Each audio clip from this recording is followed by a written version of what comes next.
Hello, welcome. Let's give this one a try. Still on permutation. This is just to understand and appreciate the formula of permutation.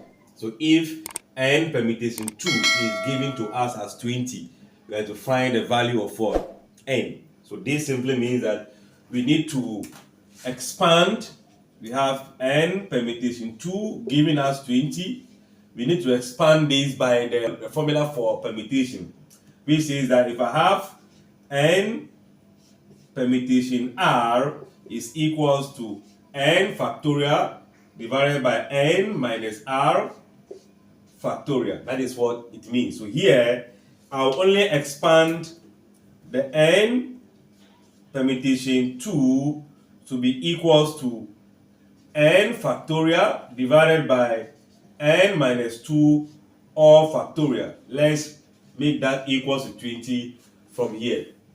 Now, here we can see that a factorial is a product of the integer and the integers less than that number.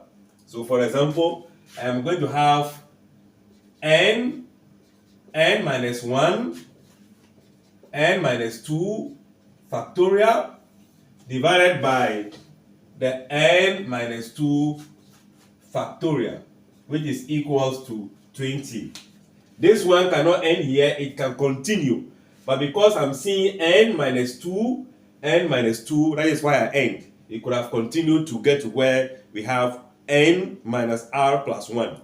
But because this and this are the same, since they are divided, it can cancel to give me only n times n. N squared, n times 1, n equals to 20. Whereby this will cancel this because factorial is attached to the two of the factors. This becomes n squared minus n minus 20 equals to 0.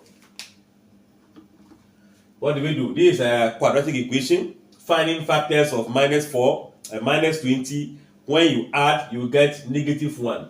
Those factors will just be n minus 5, n plus what? 4. Meaning minus 5 times 4 will be giving us minus 20. When you add the 2, you should be getting negative 1. That means n is equals to, okay, let's take it, minus 5 is 0, or n plus 4 is 0. Transposing this will give us n equals to 5 or n equals to negative 4. Remember, the permutation is of non-zero integers. So we cannot pick what? A negative 4.